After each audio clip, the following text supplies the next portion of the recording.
caracterizado siempre por una franca orientación hacia lo místico. Sin embargo, una cultura destaca por sobre todas, por su misticismo, por sus conocimientos, por su sabiduría y sobre todo por la magia que encierra. Les doy la bienvenida a una nueva temporada de Chile Difusión Cultural con toda la magia de Egipto.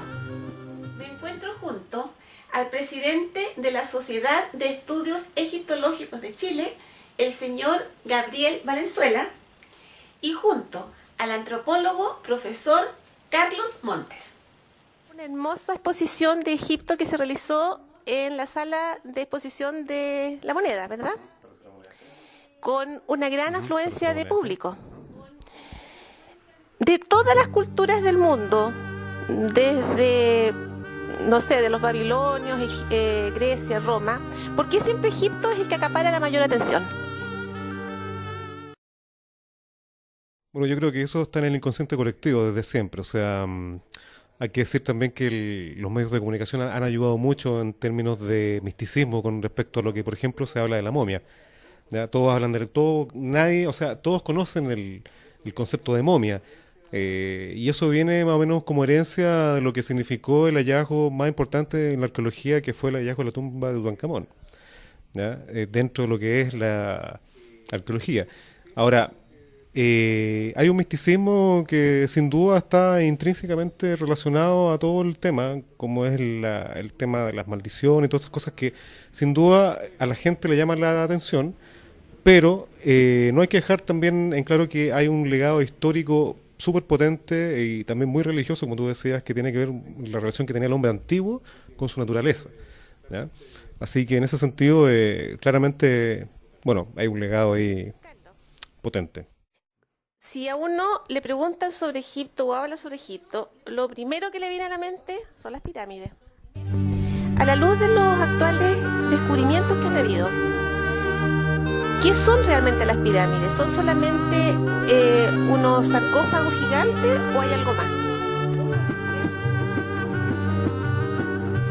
Bueno, el tema de las pirámides es un tema que apasiona no solo a las personas que se han dedicado al estudio sistemático y llamémosle científico de la cultura egipcia, que es la egiptología, sino que también es un tema de interés por la comunidad en general. Entonces, hay una tradición de Egipto que no es la literalmente científica, que ha vinculado todas las obras egipcias ya sea a un vínculo con civilizaciones anteriores, como el mito de Platón sobre la Atlántida, o ya sea también a una tradición de carácter más bien hermético, que viene desde los cabalistas, Giordano Bruno, hasta la época actual. Entonces, hay una especie como de acercamiento a las obras egipcias, sobre todo a las grandes construcciones monumentales como las pirámides, que han sido interpretadas en esa línea, en una línea más bien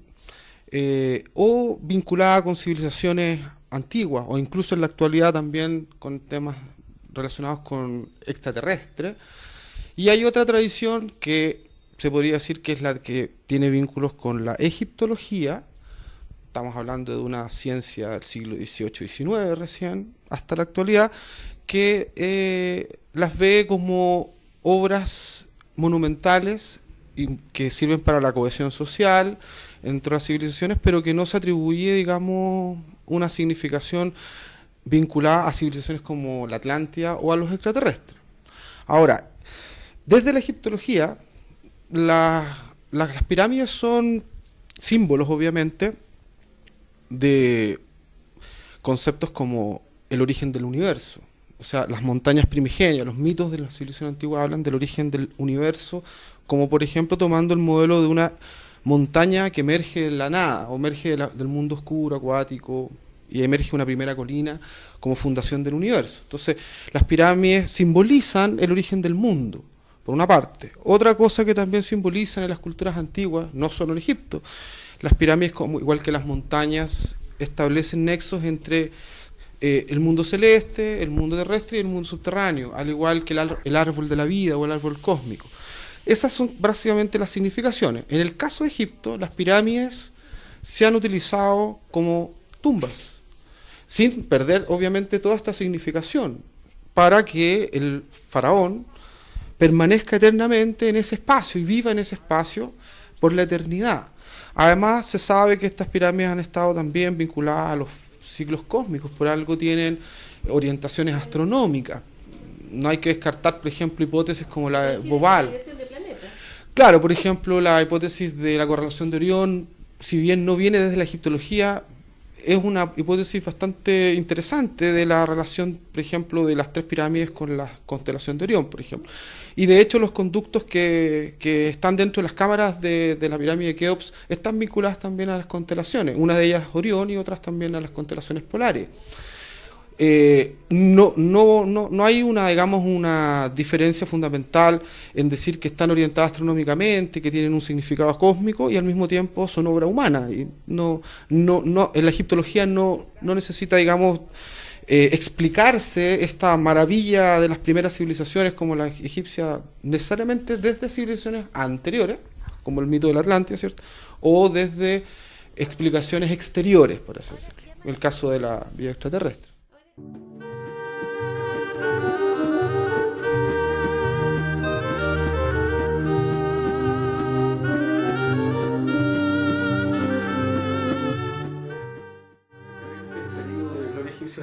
Es el Imperio Nuevo porque es el periodo que se expande militarmente y es el más conocido también por nosotros, pero en realidad el periodo de gloria egipcio podría ser perfectamente el Imperio Antiguo, que es el momento en que se construyeron las grandes pirámides.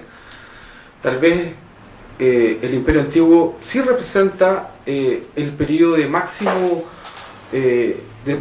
desarrollo de la civilización egipcia, el cual después, posteriormente, nunca pudo igualar. Entonces, no es coincidencia que, a pesar de que sea más antiguo que el periodo más conocido por nosotros, no es coincidencia que en ese periodo se haya desarrollado una arquitectura monumental como nunca jamás se había visto en la historia humana. Pensemos que la primera pirámide de piedra, probablemente tal, es del año 2700 a.C., que es la pirámide de Zoser. Antes de esas pirámides no existía en el mundo ninguna construcción monumental de ese porte. Y luego, posteriormente, las de Snefru y finalmente las famosas pirámides de Keops, Kefren y Serif. La quinta y sexta dinastía construyó también sus pirámides. Posteriormente se volvieron a construir pirámides. Lo que sí es cierto es que no hay una respuesta consensuada de los egiptólogos para poder decir cuál es el motivo exacto de que en el Imperio Nuevo se dejase de construir estas pirámides y los mausoleos de los faraones estén ubicados en lo que se conocía como el Valle de los Reyes. Algunos hablan de la posibilidad de evitar saqueos, por ejemplo. Pero otros también sostienen la tesis de que el Estado egipcio había cambiado su estructura y ya no podía legitimar esas grandes construcciones monumentales como lo había hecho el Imperio Antiguo. Entonces había perdido el valor de cohesión social, de poder simbólico que había tenido el Imperio Antiguo y parte del medio, y que ya no era justificable realizar mausoleos, por así decirlo, de una monumentalidad como esa. Se barajan hipótesis. Ahora, hay otras hipótesis también que vienen fuera de la egiptología también, que habría que preguntarle a las personas que están más vinculadas a esas líneas, digamos. Te voy a hacer una pregunta a ti, porque tú eres antropólogo. Lo conversábamos con Gabriel antes de la entrevista.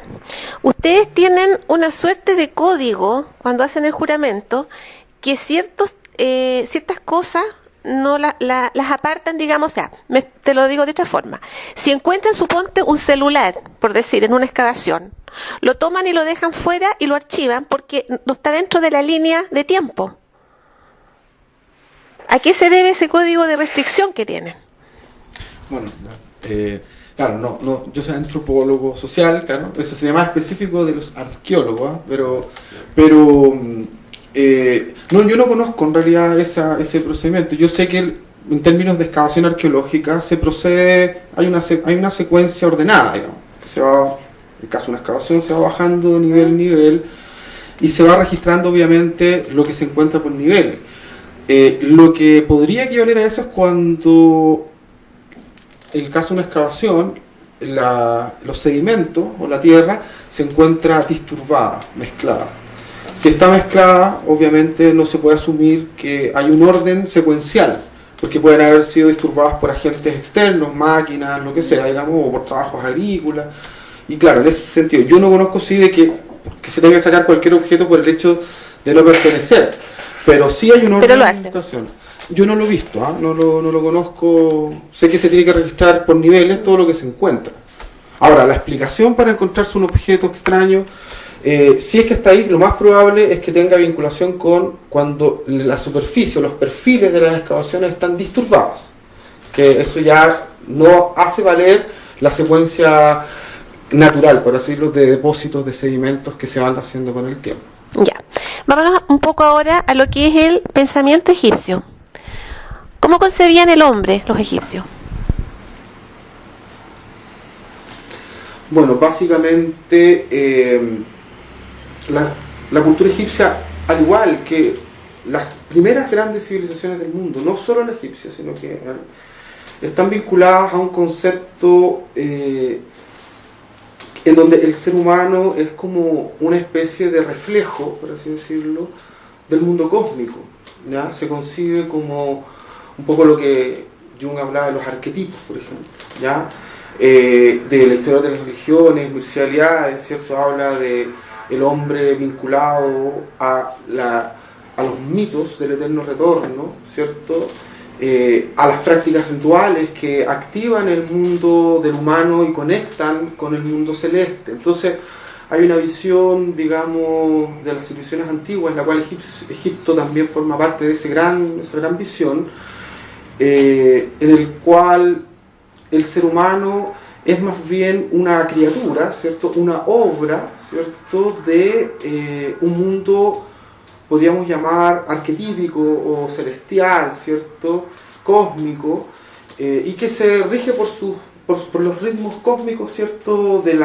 Que vincula la naturaleza con el mundo celeste, por ejemplo. O sea, ¿sería una especie de intermediario entre el mundo visible y lo invisible? Claro, también el tema del alma egipcia, suponiendo el concepto, ¿cierto?, del hombre egipcio como un componente que tiene varios elementos que lo vinculan tanto al mundo físico terrestre como también al mundo de ultratumba, ¿cierto?, el mundo de Osiris, por ejemplo, el mundo de Ra, el mundo celeste, ¿cierto? Por ejemplo, o no, podría ser, por ejemplo, explicarles tal vez el mundo de concepto de Osiris, ¿cierto?, en la importancia que tenía para el hombre egipcio, digamos. Bueno, sí, en esa línea el mito de Osiris viene a representar la redención, viene a representar el orden sobre el caos. ¿Ya? Existe este concepto inicial de dualidad también, que es muy importante dentro de lo que es la cultura egipcia. Hablamos del desierto, hablamos de la tierra fértil, ¿ya? Hablamos del universo, hablamos de la tierra. Egipto es un reflejo del universo en la tierra, en ese sentido, para los egipcios. ¿Ya? Hablamos del don del Nilo, que es la fertilidad, como decía, las zonas áridas. Entonces, en esa línea, el hombre egipcio tuvo una visión súper potente de lo que era el universo y traspasó esa visión al mito. ¿Ya? Identificó los elementos, identificó los fenómenos naturales y los deificó, los mitificó. Entonces, de ahí, por ejemplo, que nosotros cuando hablamos del mito de Osiris, no solamente hablamos del enfrentamiento de Horus y Set. Horus, que viene siendo el hijo de Osiris, que viene a ser la venganza de la muerte de su padre, ¿ya? Sino que viene a hacer el orden sobre el caos. ¿Ya? Para los egipcios había un concepto que era el orden cósmico y el orden universal, la justicia y el equilibrio, y esto era conceptualizado en un concepto que era el Mat, ¿ya? Que es la diosa que tiene una pluma. Tan importante como, por ejemplo, o sea, hay que tener en cuenta que cada uno de estos elementos está vinculado también con aspectos religiosos. Porque, por ejemplo, si nos vamos hacia el área de la momificación, hacia el área cuando ya el alma del difunto, del humano, tiene que trascender, tiene que encontrarse con Osiris, tiene que transformarse, ¿ya? Pasa un momento en donde el alma tiene un momento en donde se encuentra con un juicio final, donde el corazón tiene que ser más liviano que la pluma. ¿El corazón se entiende como la inteligencia emocional? A nivel, digamos, egipcio. Más que la inteligencia emocional, yo creo que radica la esencia del ser, para colocarlo. ¿Sí? Yo lo veo como la conciencia, como la conciencia de la conciencia. ¿Sí? Claro, es que tal vez, claro, la inteligencia emocional es un término muy contemporáneo. Sí, pero por eso. Claro, entonces, equivaldría, digamos, como eso, porque el va no es la conciencia. es que, a ver, los egipcios cuando hablaban de su yo, de su individualidad, se concebían como varios elementos que lo componían. Por ejemplo, podríamos hablar a grandes rasgos de 3 aspectos que nosotros llamaríamos más bien materiales y otros 3 aspectos que nosotros denominaríamos espirituales, ¿ya? Uh-huh. Por ejemplo, en el caso de los primeros, el nombre, la sombra, el cuerpo, ¿ya? El ren, el shut, el het, ¿ya? Y en el caso de los segundos, de los espirituales, el ba, el ka y el aj. El Ka es como el chi de los orientales. Claro, la energía vital. Exactamente. El va representa más nuestro concepto de alma, ¿cierto? Porque para los egipcios el va es una parte del yo que puede, una vez que la persona está, ¿cierto?, en su tumba, puede salir de su tumba y volver a su tumba. O sea, tiene este efecto de trasladarse.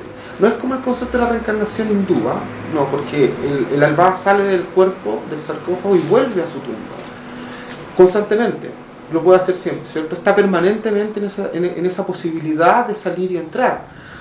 El Ka, los egipcios lo manifestaban materialmente en las estatuas de culto que estaban en las tumbas, a las cuales las personas le rendían ofrenda. Y el Aj ya es un concepto más complejo que podríamos hablar como de espíritu glorioso, por así decirlo, como el estado de iluminación. Un estado de iluminación y que generalmente se asociaba a que estaba centrado dentro del sarcófago, o sea, en el espacio del sarcófago, que no tenía contacto con el mundo externo. Entonces, claro, el corazón en este caso, aquí está haciendo metáfora, ¿cierto?, como del yo en el sentido de su conciencia, y particularmente de cuán correctamente el egipcio había vivido su vida. Por eso que los 10 mandamientos, por ejemplo, que salen en la Biblia, derivan de la famosa confesión negativa, ¿cierto?, que hacía el difunto frente al juicio de Cristo. Ahora, en cuanto al concepto de individualidad, diríamos que, por todo lo que tú has hablado, que el egipcio tenía un concepto tanto unitario como plural.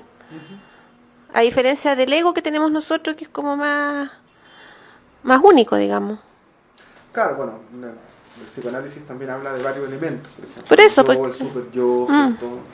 También lo divide en algunos aspectos. Nuestro cuerpo material, la tradición cristiana también habla de alma, cuerpo, espíritu.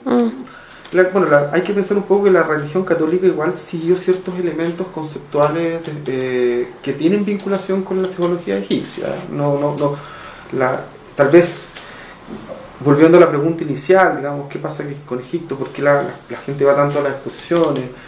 Se tiende a olvidar a veces que Egipto, que fueron 3.000 años de civilización, sentó las bases de un pensamiento tanto para el mundo judío, que a veces se desconoce, al mundo griego y al mundo romano. O sea, entonces, la teología política de Occidente está vinculada a partir del Imperio Romano por su enlace con el Antiguo Egipto. Por lo tanto, la tradición católica, que sobre todo de la parte occidente, que se funda en el Imperio Romano, en las instituciones del Imperio Romano, también hereda muchas tradiciones de carácter filosófico, teológico, ¿cierto?, que se instauran como pensamiento religioso católico, pero que si uno hace como la reconstrucción histórica de esos conceptos, en algún momento empieza a llegar al Antiguo Egipto. Ahora que hablaste de religión, sabemos que en la sociedad egipcia los esclavos tenían personalidad jurídica, tenían derecho a propiedad e incluso a intervenir en los contratos. Y de hecho las leyes egipcias eran como medias modernas, porque incluso inspiraron, me parece, que una reforma en Atenas de un código, algo así. Ahora, si uno lee algunos textos religiosos, distan mucho de esa realidad. ¿Cuál es la realidad egipcia? Me gustaría preguntarte qué textos religiosos y qué dicen los textos religiosos. La Biblia. Ya, en caso no egipcios, textos no egipcios. Ya. En cuanto a la esclavitud y todo eso. Bueno, en realidad, a ver, lo que yo conozco por lo menos, que si hay un tipo de esclavitud en Egipto tiene que ver con los trabajos que se hacían en la minería, en las zonas extremas de Egipto. Pero con todas las garantías que te dije. Claro, y que estaba vinculado no solo para los extranjeros, sino para los propios egipcios. Por ejemplo, si tú cometías un asesinato, como no habían cárceles en la antigüedad, te podían mandar a trabajar unas minas. Pero la sociedad egipcia como institución no se basó en el concepto de esclavismo porque ese es un concepto que se desarrolló en el mundo clásico. Y aparte de eso, se alejaría mucho del pensamiento espiritual que tenían ellos, o sea, iría en contra de todos sus principios. Claro, o sea, por lo menos lo que se sabe es que, claro, en la sociedad egipcia es jerárquica, hay gente que es una gran masa de población y una élite pequeña que gobierna, pero no se ha podido demostrar en ninguna parte que era necesario en la figura del concepto de la esclavitud para funcionar como sociedad. Lo que pasaba con Grecia o después con Roma, principalmente con Grecia, pero tal vez hay allí como una anacronía del concepto de la esclavitud del esclavo griego, ¿cierto?, que se traslada al concepto egipcio. Y por otra parte los hebreos que en la Biblia hablan de ser esclavos de Egipto, primero, claro, tal vez el hecho de estar trabajando en ciudades, en las partes periféricas de Egipto, no sé, podría haberse interpretado posteriormente cuando se escribió el pasaje bíblico del Éxodo, que es muy posterior a lo que supuestamente dice ser el acontecimiento, se interpreta como la esclavitud, pero yo no he sabido de algún testimonio que diga, mira, Egipto funcionaba con un sistema de esclavitud, las pirámides está demostrado que estaban construidas por equipos de funcionarios asalariados, entre comillas, organizados, competían, habían ceremonias, festivales, había una participación, además ocupaban mucho los tiempos como las 3 estaciones de Egipto, la de la inundación, no había trabajo de agrícola, se ocupaba mucho ese tiempo para poder construir. No sé si tú has conocido algo que te pueda decir, no, mira, aquí es la esclavitud fundamental. ¿No? Incluso Moisés tampoco figura en ninguno de los anales egipcios. No existió. Claro, o sea, eso lo que pasa es que, a ver, el Éxodo se escribió, no hay ninguna prueba que se haya escrito antes del siglo VIII o VII antes de Cristo, y los acontecimientos que se aluden son del año 1200 antes de Cristo. Tal vez existió alguna tradición oral, pero el momento que eso se redacta es muy posterior. ¿Cuántos? 5 siglos después de lo que sucedió. En realidad es un mito. La historia de Moisés es un mito. Sí. ¿Ya? Es un mito, como todo mito, con el tiempo adquiere fuerza y se convierte en una verdad incuestionable, ¿cierto? Como la manzana del jardín del Edén, cuando en la Biblia nunca habla de manzana, pero uno de tanto ver cuadros que sale la manzana, nosotros asociamos la manzana con el fruto prohibido. La Biblia jamás habla de manzana. Es lo mismo, de tanto que se repite una historia bíblica, se constituye como una verdad incuestionable, pero en realidad historiográficamente no hay cómo No corresponde. demostrar que existió Moisés, ni siquiera en esa época se dio ese proceso. Los símbolos sagrados impartidos por esta gran civilización nos conectan con el cosmos y con nuestro propio universo interno. Cada símbolo es una llave dimensional hacia la apertura de conciencia. Egipto, mágico y sagrado, magia y misterio, es tu legado.